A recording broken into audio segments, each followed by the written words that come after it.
Hello everyone, I'm here to do the days 9, 10, and 11 of Ethony's 31 Days of Tarot for 2018.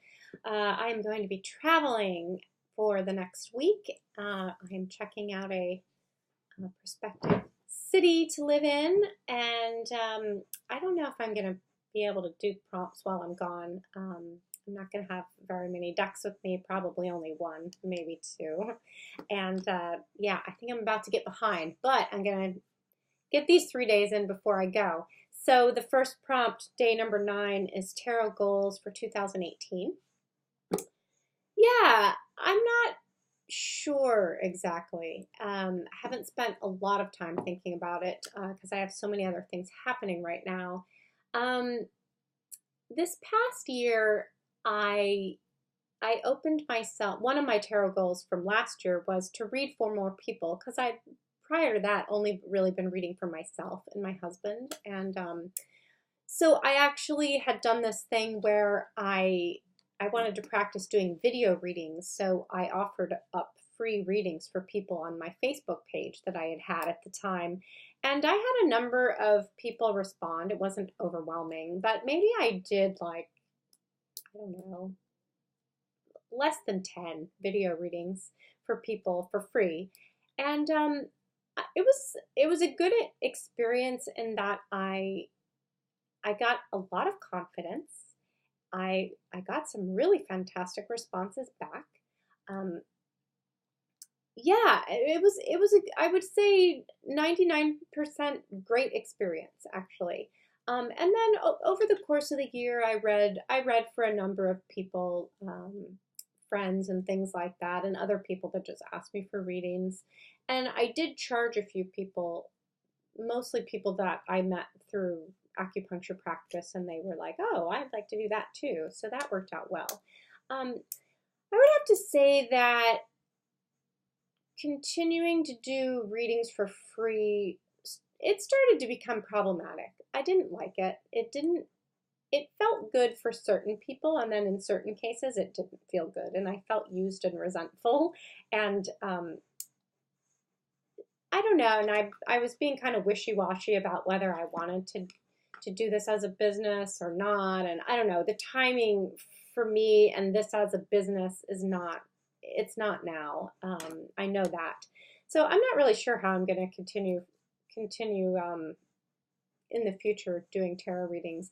I love doing them for other people. I love it. But I feel like there does need to be an energy exchange because I think a lot of people have no idea how much time I spend sometimes on these readings. And you know, when it's in person, it's actually easier, but that can also be problematic if you have to arrange for a space to do it in and meet somebody. Like, it's all time consuming, right? I don't know. I don't know. I guess I won't ramble on about this. I'm not sure what my goals are. I want to continue to read for people because I like it, but I also feel like I might just charge a minimal fee or just some energy exchange.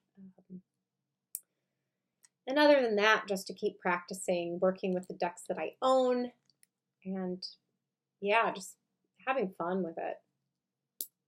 And as I'm moving to another city, it's probably going to be Minneapolis, not positive, but my other goal is just to connect with more people in the community, hopefully that I can see face to face. You know, I'm hoping to find a community of people to connect with. So yeah, that's it for my tarot goals. They're not very thought out, I guess.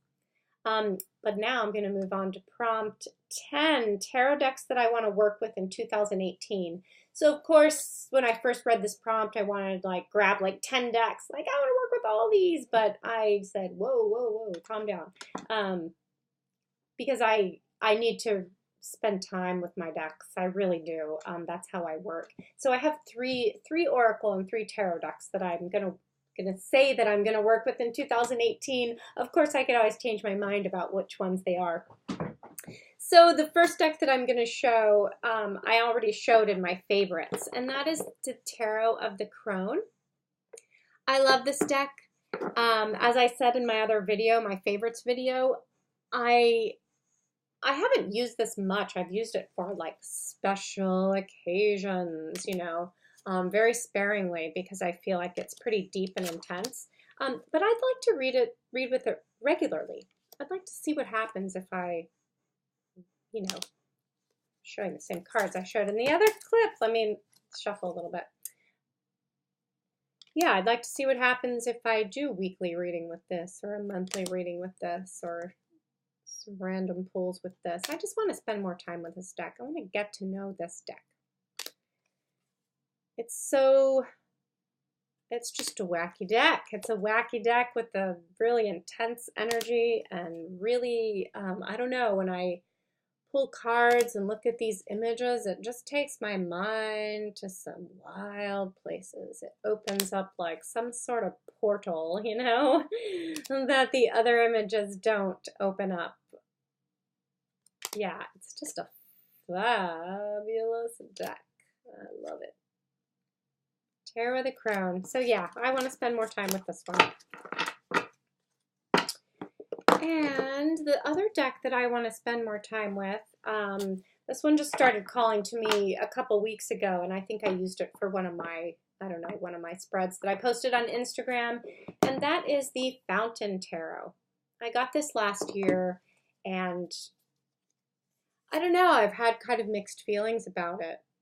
I don't know how good you're going to be able to see these in this light. The light in this room is so bizarre in the winter.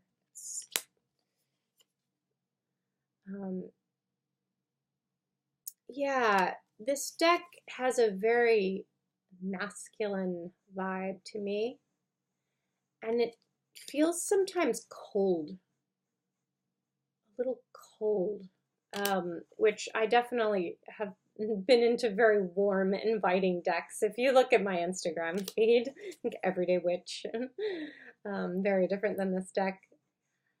There is something that I absolutely love, though, about these images, about all the lines and the color, just the color, the shading, the lighting. They're really interesting, the lines and the geometry. I don't know, it's a fascinating deck. I have been both attracted to it and repelled by it. I used it to do a reading, like I said, like last week or maybe a couple weeks ago, and it was so good. The reading was so good. I was like, oh, why haven't I been using this deck? Yeah, I'm just going to give it another shot. I don't think you can see these cards very well in this light, and I apologize. I don't know. Well, I'll be moving soon, and I'll have a whole new setup. Maybe there will be more light in my new digs. All right, so I will stop here. Yeah, I'm really looking forward to really getting familiar with this deck and really experiencing like how this deck talks to me, because I don't know yet. Yeah, so that's going to be fun. And then this one actually surprised me. It kind of jumped off the shelf and grabbed my arm the other day and said, I want you to work with me. And that is the Stretch Tarot. And I have been working with it the last few days on Instagram. I've been making some posts. I really, really love this deck. Oh my gosh, it's just so incredible. I used it, I got it this year in May, I think, and or 2017 in May. And I got it specifically to use for mediumship. And I said that, no, I didn't say that because I didn't show this deck in any of my other videos. And it's been very interesting to use for those purposes. I'm not, you know, I don't know what kind of medium I am, but it was cool. My dad spoke to me through this deck for sure. Oh my gosh, it was incredible. But yeah, I heard someone say the other day they use this for ancestral work or for past life readings, and I was like, oh yeah, of course. That's exactly the vibe I get from this deck. I am shocked that I liked this artwork, but I do. It is, I don't know, it makes me feel Makes me feel all kind of weird inside. Ooh, what's going on? Okay. Yeah. So yeah, it's like multimedia, mixed media. Mixed media, is that how you say it? It's like photography and design elements. It's really incredible. And again, I don't know how well you can see it in this light. There's this weird glare and shadow. Okay, and taking too long, I think. All right, so that was the 3 tarot decks. So the 3 oracle decks that I want to work with. First of all, the Divas of Creation is a deck that I absolutely love. It's another deck that I use sparingly, and I want to just add it. I just want to use it not sparingly. I want to get to know how this deck speaks to me. The experiences that I've had with it have been incredible. I had an amazing read with it this past year. I actually asked about, I was getting this feeling that people are both repulsed and repelled. I guess repelled is the word I want to use. Repelled and attracted to me energetically, and I wanted to ask what that was about. And I actually pulled the Neptune card, and that was kind of before I knew what the influence that Neptune was having in my life right now. And now that I understand the influence that Neptune is having in my life, I'm like, that makes perfect sense. Oh, here is the Neptune card. Speaking of, here's my buddy. Anyway, I don't talk anymore about that reading. It's complicated, but it was incredible. I love this deck. I wanna spend more time with the energies of this card. I just really want to get to know it. Yeah, I feel like this year is not going to be about me purchasing decks. This is going to be about me really getting intimate with some of these beautiful, amazing decks that I already have in my collection, and I'm super, super excited about that. All right, so the next one that I have is, this is another deck I got this year that I have used only a couple of times. It's beautiful. It's so beautiful. And that is the Spirit de la Lune deck.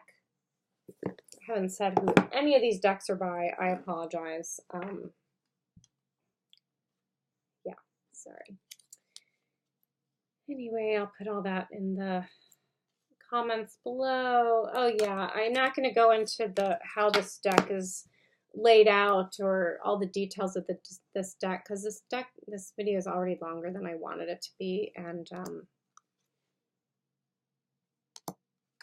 I just want to show this deck. Maybe I'll do a review or something at another time. But yeah, it does the different phases of the moon. It has the zodiac wheel, keywords. It's gorgeous. It is really gorgeous. I used it for one of my spreads, one of my moon, like, I don't know, it was a full moon or something spread this year, and it was great. It was great. I just haven't worked with it that much. Again, I just want to get intimate with some of these incredible decks that I have sitting on my shelf. So yeah, it's beautiful. Beautiful. All right, and the last one, another deck that I've had this one. I showed this one in 2016 during the challenge, or 2017 during Ethony's challenge, and it's just another deck that I want to use a lot. I just want to start using it, and that's the Animal Spirit Oracle. It's incredible. And I think I'm going to have to try, like, I think Sam said, oh, can't remember Sam's channel. She was talking about this deck. Sam Menzo? Yeah. Anyway, I'll just put another link down there below. She was talking about this deck and how once she stopped using the guidebook that all of a sudden she could read with the deck better. Oh, I pulled this card the other night. So appropriate. And I think I'm going to have to do the same. Sometimes I like the guidance in the guidebook, and sometimes I don't like it. I don't feel like it's the message, and I feel like I just need to spend more time with the animal energy and trust myself more. Yeah, I love the artwork. It's freaking incredible. These cards are beautiful. They just really light up my soul, and I want to work with them. I want to get to know them. I want to get intimate with them. And yeah, so that's it. 3 oracle decks that I'm going to use too. All right, so peace out. And I guess I'll post some more videos when I get back from Minneapolis. And look forward to watching your videos while I'm away. That's how I'm probably going to spend some of my free time. Okay, bye.